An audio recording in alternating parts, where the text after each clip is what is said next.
Mis queridos amigos y amigas, reciban todos un abrazo fraternal y la bendición de Dios Todopoderoso.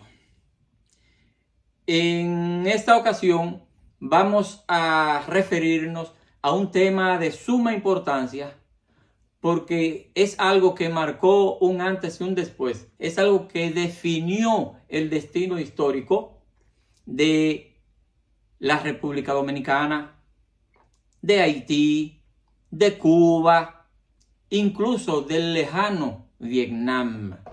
Y me refiero a la Escuela Militar Dominicana. Pero antes de entrar en detalle, voy a solicitarles que tengan la bondad de suscribirse acá en mi canal, El Caribe, su historia y su cultura. Suscríbanse para que este proyecto educativo crezca, para que YouTube lo importantice. ¿Cómo lo va a hacer YouTube? Importantizar este esfuerzo que estamos haciendo a favor de ustedes. Suscribiéndose, opinando, dándoles likes y compartiéndolo con sus amigas y amigos. Compartiéndolo en los grupos dedicados al estudio de sociología, de historia, de temas de cultura general, de literatura, en fin. Compartiéndolo, expandiendo estos conocimientos que compartimos con ustedes. La Escuela Militar Dominicana, ¿qué es eso? Se puede definir la Escuela Militar Dominicana como el cúmulo de experiencias, de estilo, de forma de hacer las cosas en las artes de la guerra que el pueblo dominicano ha convertido en su método de lucha durante 5 siglos. Todo empezó con el desembarco de los españoles en nuestra isla, en la isla que los taínos, ciguayos y macoriges llamaban Babeque, llamaban Cibabo y llamaban Bohío, cada uno en su idioma. Los españoles llegaron y derrotaron a los caciques que le hacían oposición. Todos se insurreccionaron. Vencieron a Caonabó, vencieron a Mayobanex y a Guarionex, vencieron a Cayacoa, derrotaron a Atuey, que tuvo que salir cuando vio ya que estaba acorralado, que no tenía escapatoria, tuvo que salir hacia Cuba. Se fue en una canoa junto a un grupo de guerreros y se fue a la isla de Cuba y allá continuó peleando contra los invasores españoles. Al darse cuenta de que a los españoles había que combatirlo de otra manera, entonces allá para 1519 se insurreccionó el cacique Enriquillo, cuyo nombre taíno era Guarocuya, pero al ser bautizado y criado por sacerdotes católicos, pues le pusieron el nombre de Enriquillo. Enriquillo se insurreccionó durante el gobierno del hijo de Cristóbal Colón, durante el gobierno de Diego Colón en el año 1519 y se mantuvo peleando en la Sierra del Bauruco, allá por Barahona, entre Barahona, Neiva, por ahí. Se mantuvo peleando contra los españoles hasta el año 1533, cuando finalmente se hizo un acuerdo de paz y a ellos le dieron la libertad, a los taínos le dieron la libertad y les dieron tierra para que vivieran tranquilamente en Azua y luego los mudaron a Sabana Grande de Boyá. Enriquillo ya comenzó a pelear con otro método de guerra que le dio resultado. Viendo lo que había hecho Enriquillo, que no pudieron derrotarlo, pues los negros esclavos que se insurreccionaban, por ejemplo Juan Sebastián Lemba, que fue el primero que se insurreccionó en la Sierra del Bauruco también y se juntó con Enriquillo cuando él casi estaba bajando de la sierra. O sea, en 1532 se insurreccionó Juan Sebastián Lemba, se unió a Enriquillo, que desde el 1519 estaba ahí en la Sierra del Bauruco, hasta que en el 1533, un año después de Lemba subir a la sierra, entonces Enriquillo pactó la paz con los españoles, pero Lemba se quedó peleando. Igualmente Juan Vaquero, Diego de Ocampo, Diego Guzmán, todos esos fueron esclavos que se alzaron contra los españoles y usaron el método de guerra de guerrilla, o sea, no pelear de frente. Desde los tiempos de la antigua Roma, de Grecia, las guerras entre los europeos, así como la guerra de los Estados Unidos, siempre se ha visto que los ejércitos combatían marchando. Pelotones iban marchando y la fila de adelante apuntaba, disparaba, se hincaba para que los que estaban atrás dispararan. Luego se ponían ellos de pie después de haber cargado, disparaban, seguían avanzando. Y mientras avanzaban las cuadrillas, los pelotones, enfrentándose a los otros que peleaban y de igual manera poniéndole el pecho a las balas, entraba la caballería entonces y buscaba un flanco débil por donde penetrar las filas del enemigo, debilitarla y destruirlo desde adentro. Pero todo eso se hacía después de que la artillería había bombardeado desde lejos para diezmar los ejércitos enemigos. O sea, siempre los ataques empezaban con la artillería pesada. Ese era el libro que así era, que siempre funcionaba.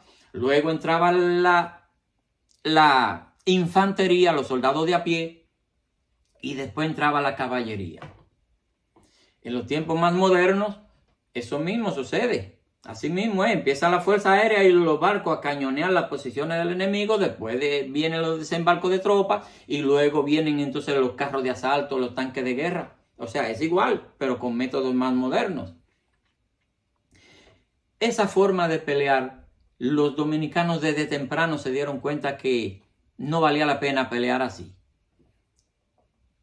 Antes de entrar en detalles respecto al método de lucha de los dominicanos, debemos decir que gracias a la guerra de guerrilla, en el año 1625, los holandeses desembarcaron en la isla de Santo Domingo, en la colonia de Santo Domingo, con el propósito de arrebatársela a España, luego de haberle quitado a España, de haber desalojado a los españoles de las islas de Curazao, Aruba y Bonaire.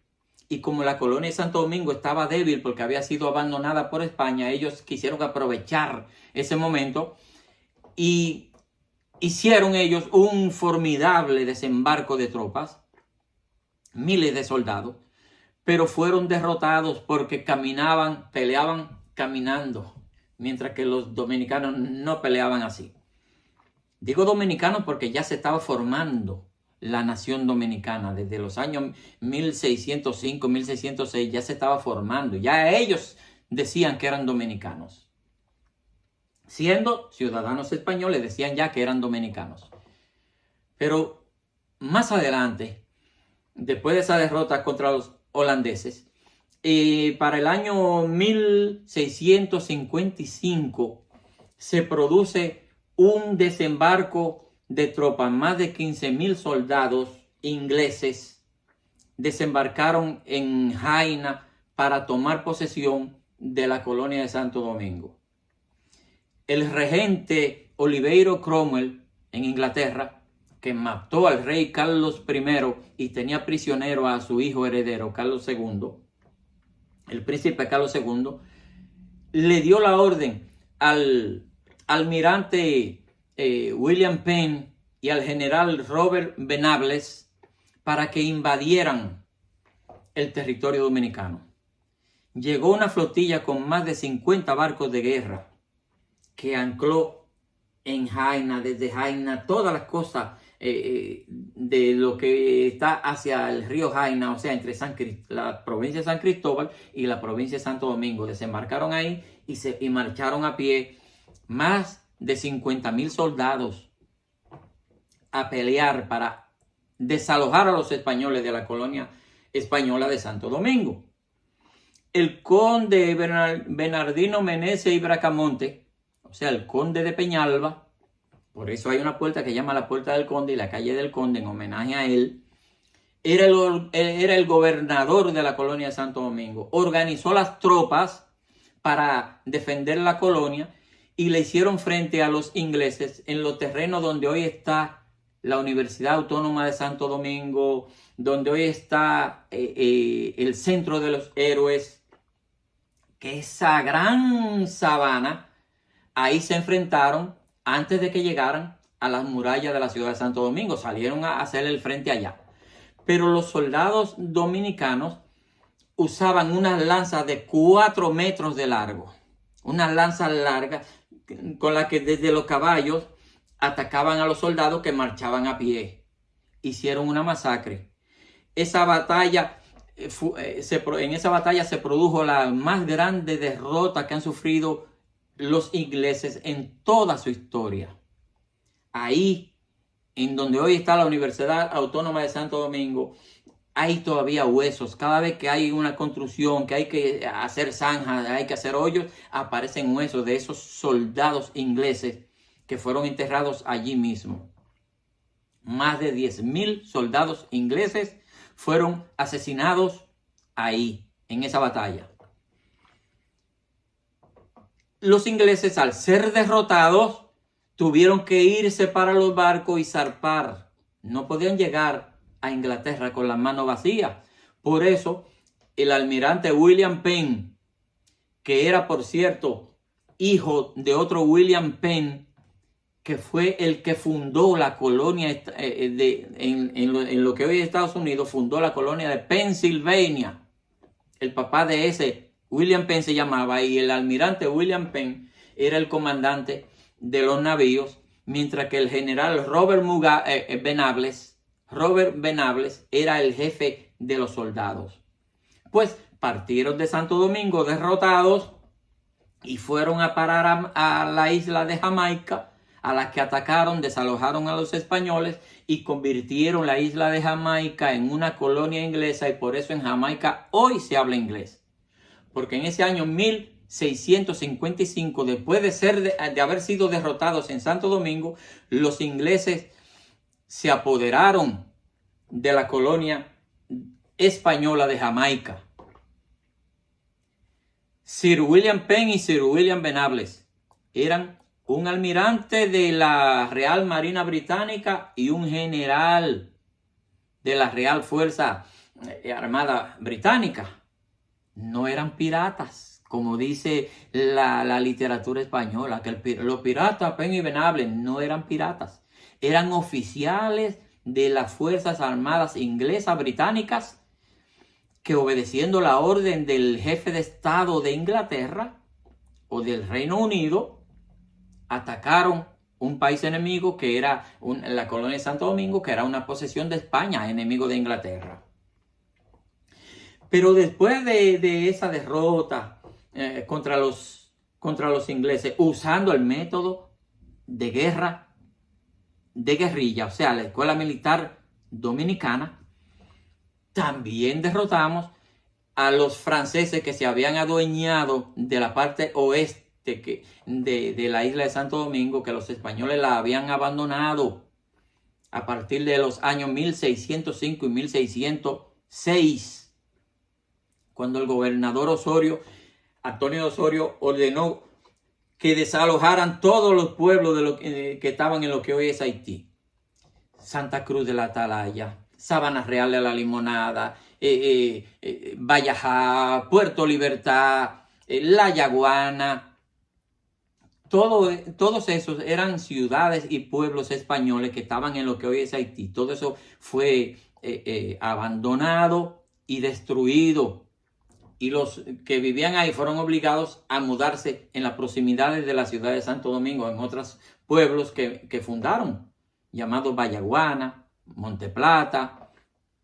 También se fueron a Cotuí, a La Vega, a Santiago.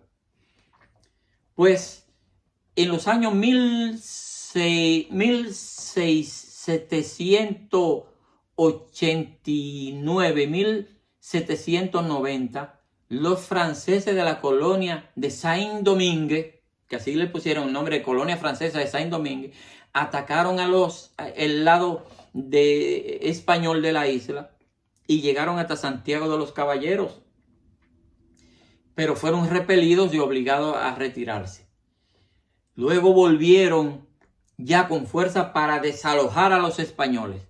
Y al ser una fuerza, un poderío abrumador en contra de los españoles que estaban en lo que hoy es la República Dominicana, en Santiago abandonaron, fingieron que estaban haciendo unas fiestas patronales y abandonaron en medio de la fiesta al llegar las tropas francesas procedentes de lo que hoy es Haití. Abandonaron el lugar y dejaron todo botado. Esos franceses que tenían varios días cabalgando y a pie desde Haití hacia el territorio español, hacia la parte española, al llegar encontraron mucho vino, mucho ron, mucha carne, mucha comida preparada, mucha fruta que estaba en mesas en las calles, en la fiesta, que salió todo el mundo huyendo. Y se dieron una hartura histórica, porque llegaron muriéndose de hambre. Señores, todo eso estaba envenenado. Los dominicanos envenenaron la comida, fingieron y salieron corriendo. Al morir más de 10.000 soldados franceses envenenados, no les quedó más remedio que salir huyendo, con los dominicanos persiguiéndolos y masacrándolos en el camino hasta que llegaron a Haití. Entonces, en venganza por esa afrenta que ya habían atacado 2 veces los de la colonia francesa a la colonia española, en el año 1791, el 21 de enero del año 1791, los españoles, con refuerzos de la colonia de Cuba y de la colonia de Puerto Rico, atacaron a los franceses que estaban tomando territorio en la frontera. Hicieron una masacre de tal modo, cuando eso el gobernador de la parte española era Ignacio Caro. Atacaron a los franceses allá mismo en lo que hoy es Haití. Hicieron una masacre que incluso al gobernador y al vicegobernador los mataron. A Monsieur de Coucy-Taran, que era el gobernador francés de la colonia francesa de Saint-Domingue, lo asesinaron los españoles o dominico-españoles. Y hubo un higüeyano, un soldado higüeyano llamado Cleto de Villavicencio, que le cercenó la cabeza al cadáver, la puso en una pica, o sea, en la punta de una lanza, y llegó a la ciudad de Santo Domingo con la cabeza del gobernador francés en la punta de la lanza. Ese machete de Cleto Villavicencio estuvo en la iglesia vieja de Higüey durante muchos años, porque se le entregaron a esa iglesia en homenaje, o sea, como una reliquia en homenaje a la Virgen de la Altagracia, porque la noche del 20 de enero de ese año 1791 se hizo una misa previo a la batalla que se iba a iniciar en la madrugada. Se hizo una misa y al derrotar los dominicos españoles a los franceses, se le dio las gracias a la Virgen de la Altagracia. Y fue ahí cuando empezaron los dominicanos a tomar a la Virgen de la Altagracia como su santa protectora, porque luego de eso los curas comenzaron a decir en las misas que en medio de la batalla se apareció la Virgen de la Altagracia y ayudó a los dominicos españoles a derrotar a los franceses. La santa patrona del pueblo dominicano, recuerden que es la Virgen de las Mercedes, la que en un combate de los españoles contra los combatientes de Atuey, dijeron los sacerdotes, señores, esto se repite, que la Virgen de las Mercedes se apareció en el medio del combate, que hacía que la flecha que los indígenas le lanzaban a los invasores españoles y que se devolvieran y se le clavaban en el pecho a los pobres indios, que lo que estaban era defendiendo su territorio. O sea que siempre se ha hablado la mentira de que la Virgen se aparece en medio de la batalla y ayuda a uno o a otro. Bueno, pues la santa patrona, debido a eso, era la Virgen de las Mercedes. Y varios siglos después, ya en el año 1791, en la batalla de Sabana Real de la Limonada, que así fue como se llamó esa batalla, la batalla de Sabana Real de la Limonada, porque fue en ese lugar, en la Limonada, donde se efectuó la batalla, pues dijeron los sacerdotes que se apareció la Virgen de la Altagracia. Y por eso hasta el día de hoy se le rinde culto a la Virgen de la Altagracia todos los días 21 de enero. Y se le tiene como, no como la santa patrona del pueblo dominicano, sino como la Virgen protectora del pueblo dominicano. Porque la patrona es la Virgen de las Mercedes, no la Virgen de la Altagracia. Después de haber derrotado a los franceses allá, se hizo un acuerdo de paz.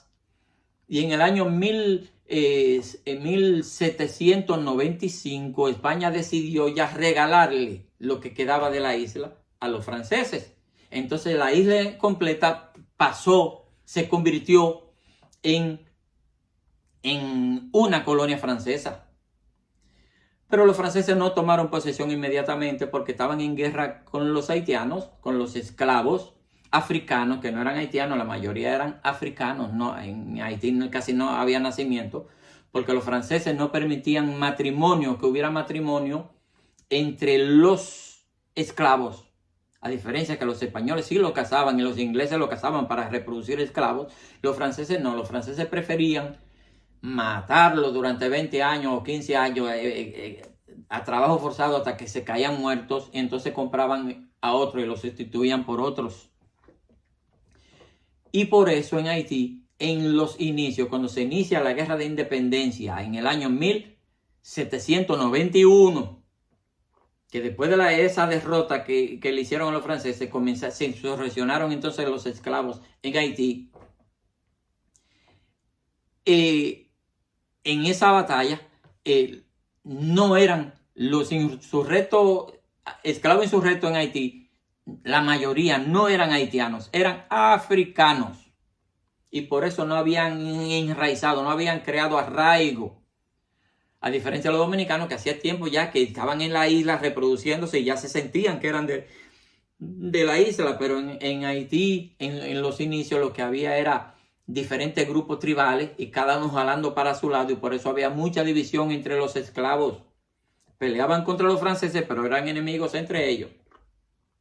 Y eran tan enemigos que cuando se independizó Haití en el 1 de enero del año 1804, 2 años después, las hordas, las masas populares, asaltaron al emperador Jean-Jacques Dessalines, el héroe nacional de Haití, el libertador de Haití. Agarraron a su libertador, lo asesinaron y lo descuartizaron. Y andaba uno con un brazo, uno con la cabeza, otro con la pierna, y no se sabe dónde fue a parar el cadáver de Dessalines porque lo descuartizaron. Los franceses que fueron derrotados en Haití en ese año 1804 se fueron para Francia, y otros se escaparon para el lado que los españoles le habían donado. El primero que llegó fue el general Querverso, como también llegó el general Jean-Louis Ferrand. Resulta que cuando Querverso llegó, ya Ferrand estaba, porque Ferrand había llegado desde Francia, enviado a la colonia de Santo Domingo, a la parte que había sido española. Y cuando Querverso llega, tiene problemas con Ferrand porque los dos quieren ser gobernadores de la colonia francesa. Hasta que al final se impuso Ferrand. Pues a ese Ferrand los dominicanos no lo aceptaron, porque los dominicanos eran orgullosos de su abolengo, de su ascendencia española. Ellos se creían que eran españoles y pelearon contra los franceses porque ellos odiaban a Francia, porque Francia siempre fue la enemiga de España. Francia, Inglaterra, Holanda y Portugal eran los enemigos naturales de España durante toda su historia. Y al pasar la colonia de Santo Domingo a mano francesa, pues los criollos no lo aceptaron a los franceses y le hicieron la guerra. Y los derrotaron en la batalla de Palo Hincado. En la batalla de Palo Hincado, Juan Sánchez Ramírez, el brigadier Juan Sánchez Ramírez, criollo, derrotó a los franceses.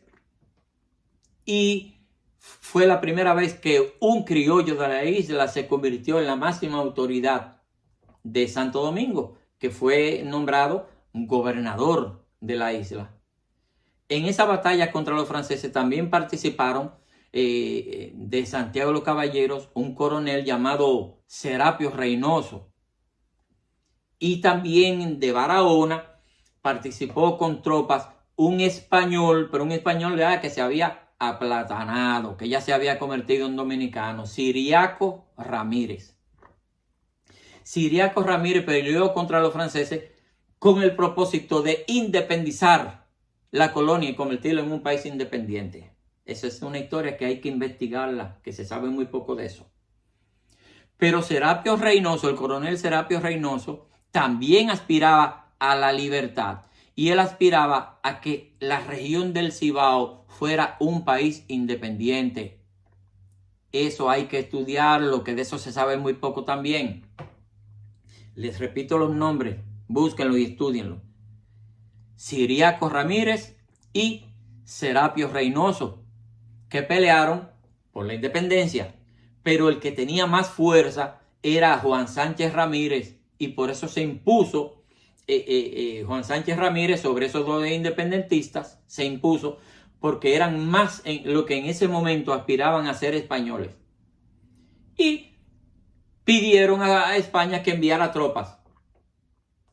Y las envió a España y volvieron nuevamente a ser los dominicanos gobernados por España. Fue convertida de nuevo en una colonia española.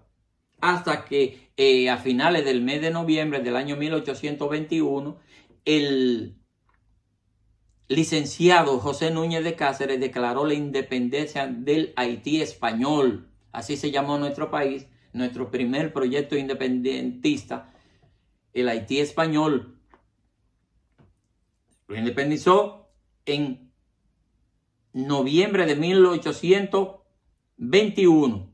Pero 2 meses después, el 9 de febrero de 1822, Jean-Pierre Boyer, presidente de Haití, invadió el territorio dominicano, hizo fracasar el intento libertario de José Núñez de Cáceres, y por eso se le llama como la independencia efímera, porque apenas duró 2 meses. Boyer gobernó durante 22 años el lado dominicano, o sea, unificó la isla y todo era Haití. Los dominicanos no lo aceptaron y pelearon contra los haitianos a partir del año 1844. El 27 de febrero, todo el mundo sabe que los dominicanos se insurreccionaron contra el gobierno haitiano, le declararon la guerra y los echaron hacia Haití. Y nació la República Dominicana. Los haitianos, que usando el método de guerra de guerrilla habían derrotado al todopoderoso ejército napoleónico, al convertirse en un país libre, cambiaron su método de lucha y comenzaron entonces ellos a pelear caminando. Los dominicanos no, los dominicanos siguieron peleando con su método de guerra de guerrilla y por eso vencieron de manera muy fácil a los haitianos durante 12 años que duró la resistencia de los dominicanos contra las invasiones haitianas. O sea, al ser derrotados los haitianos en el año 1844, hubo 14 batallas, que todas las ganaron los dominicanos contra los haitianos. Ellos peleando, caminando, como se peleaba en los tiempos que ustedes lo ven en la película, como peleaban en la película de los Estados Unidos, de la Guerra Civil de Estados Unidos, por ejemplo, que peleaban caminando los pelotones. Y los dominicanos derrotaron a las fuerzas del general Jean-Pierre Boyer. Luego el presidente haitiano fue Charles Herald, que nos invadió en el año 1855. También lo derrotaron los dominicanos. Y el emperador Zuluque, Faustín Zuluque, que invadió la República Dominicana en los años 1849 y 1855, fue derrotado también. De manera invicta, los dominicanos derrotaron a los haitianos. ¿Y por qué derrotaron los dominicanos a los haitianos? Pero espérense, después de la independencia también vino un traidor que vendió la patria, Pedro Santana, a cambio de 150,000 pesos fuertes españoles, 150,000 pesos fuertes españoles y el título de Marqués de la Carrera, le puso fin a la independencia dominicana y convirtió a nuestro país en una provincia española de ultramar. Ahí empezó la Guerra de la Restauración. Esa traición fue en el año 1861. Pero en el 1863, el 22 de febrero de 1863, se alzaron los dominicanos contra los españoles. No estaban bien armados y estaban en desventaja, hasta que el 16 de agosto recibieron una buena cantidad de armas y municiones, el 16 de agosto, y ahí arrancó la guerra ya frontal contra los ejércitos españoles. Y derrotaron a los españoles en una guerra que duró 2 años. En el 1865 tuvieron que irse los españoles. ¿Por qué los dominicanos siempre fueron invictos en todas las guerras de resistencia contra los extranjeros? Porque aplicaron la escuela militar dominicana. Y ese método de lucha fue resumido en un folleto redactado por el vicepresidente de la República en armas, general Ramón Mella. Fíjense que Mella no es solamente el que disparó el trabuco en la Puerta del Conde en la noche del 27 de febrero del año 1864. Mella fue mucho más que eso. Fue vicepresidente del gobierno restaurador en la presidencia del general Pepillo Salcedo. José Antonio Salcedo, Pepillo Salcedo, que fue el presidente, y Mella, el vicepresidente. Pero Mella, aparte de vicepresidente, también fue ministro de Marina, de Guerra y Marina. O sea, jefe de la Fuerza Armada del Ejército Restaurador. Mella redactó un documento en el que le indicaba a los combatientes cómo debían enfrentarse a los españoles para poder salir victoriosos. Y ese método fue tan efectivo que todavía hoy el manual de guerra de guerrillas de Mella es estudiado en la prestigiosa escuela militar, academia militar de West Point en los Estados Unidos, de la academia militar Saint-Cyrs en Francia, de la academia británica militar también en el Reino Unido, Inglaterra, así como en Vietnam. Los vietnamitas usaron ese libro de Mella, que no se sabe cómo fue a parar al otro lado del mundo, y usando las indicaciones que Mella recomendaba a los combatientes, derrotaron al ejército más poderoso, a la Fuerza Armada más poderosa del mundo, que son los Estados Unidos. ¿Quieren saber a qué se debe eso? También hubo un Máximo Gómez que al ser derrotado, porque era capitán del ejército español y tuvo que irse para Cuba cuando los españoles fueron derrotados, como él era oficial del ejército español, tuvo que irse para Cuba. Y allá renunció al ver cómo los españoles trataban a los cubanos y se unió a los independentistas cubanos. Pero se llevó un ejemplar de ese libro de Mella, y con los conocimientos que él tenía, le agregó más cosas, y por eso Máximo Gómez derrotó a los españoles en Cuba. Y hablando de ese manual, que hemos hablado tanto del manual de guerra de guerrilla de Mella, permítanme que les lea algunos artículos de ese manual y verán por qué fueron tan efectivos los combatientes usando ese método. Notarán que Mella escribía de una manera que ojalá cualquier abogado de hoy escribiera como lo escribía Mella. O sea, el hombre era un intelectual, el hombre tenía una formación envidiable, una formación académica envidiable. Manual de guerra de guerrillas del general Ramón Mella. En la lucha actual y en las operaciones militares emprendidas, se necesita usar de la mayor prudencia, observando siempre con la mayor precaución y astucia para no dejarse sorprender, igualando así la superioridad del enemigo en número, disciplina y recursos. 2. Nuestras operaciones deberán limitarse a no arriesgar jamás un encuentro general, ni exponer tampoco a la fortuna caprichosa de un combate la suerte de la República.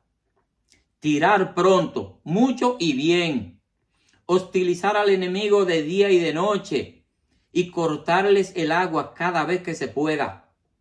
Esos son puntos cardinales que deben tenerse presentes como el credo. 3. Agobiarlo con guerrillas ambulantes, racionadas por 2, 3 o más días, que tengan unidad de acción a su frente, por los flancos y a retaguardia, no dejándoles descansar ni de día ni de noche, para que no sean dueños más que del terreno que pisan, no dejándolos que nos sorprendan, ni que nos envuelvan en mangas, y sorprendiéndolos a ellos siempre que se pueda. Son reglas de las que jamás deberá usted apartarse. 4. Nuestra tropa deberá siempre que se pueda pelear abrigada por los montes y por el terreno, y hacer uso del arma blanca cada vez que se vea la seguridad de poder abrirle a las filas del enemigo un boquete para meterse dentro y acabar con él. No deberemos por ningún concepto presentarle un frente, por pequeño que sea, en razón de que siendo las tropas españolas muy disciplinadas y generalmente superiores en número, cada vez que se trate de que la victoria dependa de evoluciones militares, ellos nos llevarán la ventaja y seríamos derrotados. 5. No debemos nunca dejarnos sorprender y sorprenderlos a ellos siempre que se pueda. 6. No dejarlos dormir ni de día ni de noche, para que las enfermedades hagan en ellos más estragos que nuestras armas. Este servicio lo deben hacer solamente los pequeños grupos de los nuestros, y que el resto descanse y duerma.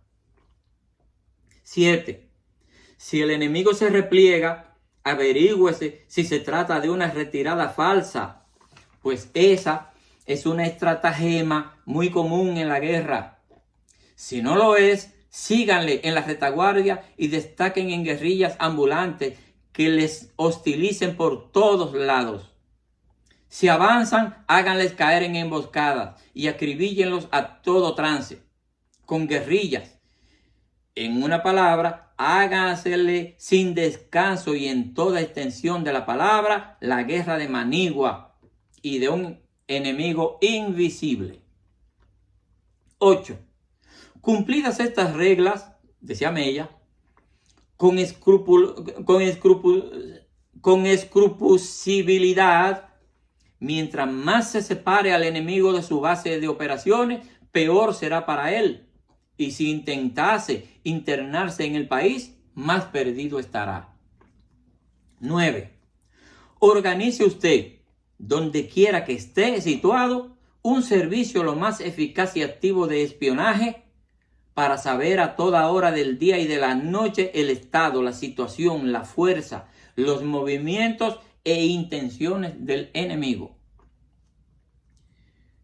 10. Traten por todos los medios que el enemigo haga sus campamentos en lugares donde haya muchos mosquitos y jejenes, para que no puedan dormir y la malaria les cause más víctimas que nuestras armas. Cuando ellos enciendan hogueras, nuestros francotiradores deberán dispararles a todo lo que sean delatados por la luz. Así ellos se verán en la obligación de tener que apagar las hogueras y entonces los mosquitos harán su tarea. Fíjense qué malicioso era Mella. No sabemos cómo a la mano de Mella fue a parar el manual de guerra que redactó 3000 años antes de Cristo el general chino Sun Tzu. A Sun Tzu se le tiene como el mejor estratega militar de toda la historia de la humanidad. Él escribió un libro llamado El arte de la guerra, en el que él indicaba punto por punto todo esto que Mella aconseja aquí. O sea, parece, no se sabe cómo, porque definitivamente Mella leyó a Sun Tzu, porque Mella hizo exactamente todo lo que Sun Tzu decía que se debía hacer en la guerra.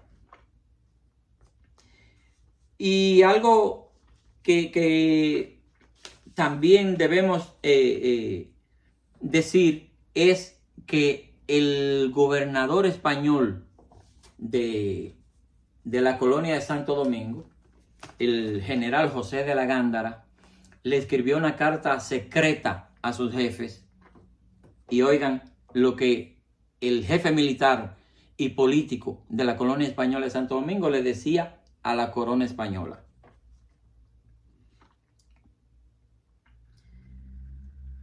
En ese mensaje en el que él admite lo imposible que es pelear con las guerrillas locales, revelaba que España estaba perdiendo la guerra.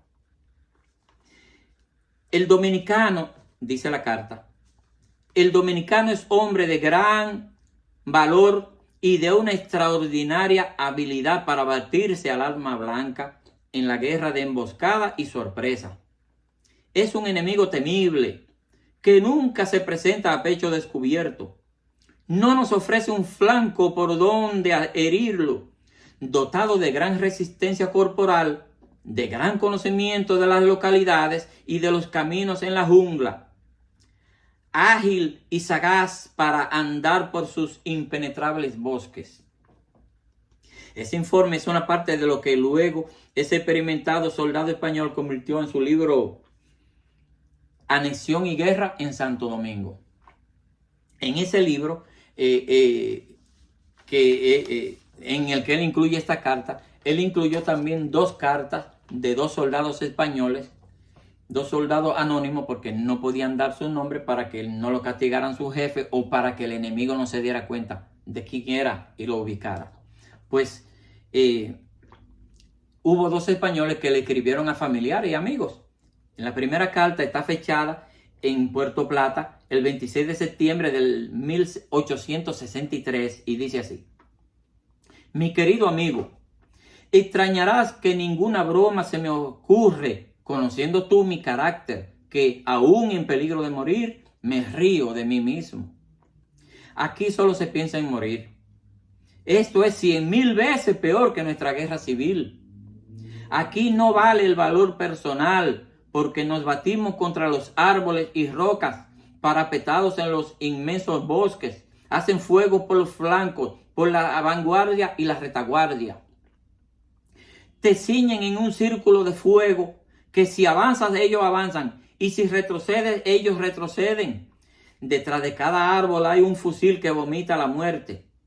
No hay momento seguro, ni lugar donde guarecerse de las balas, que oye silbar sin saber de dónde vienen.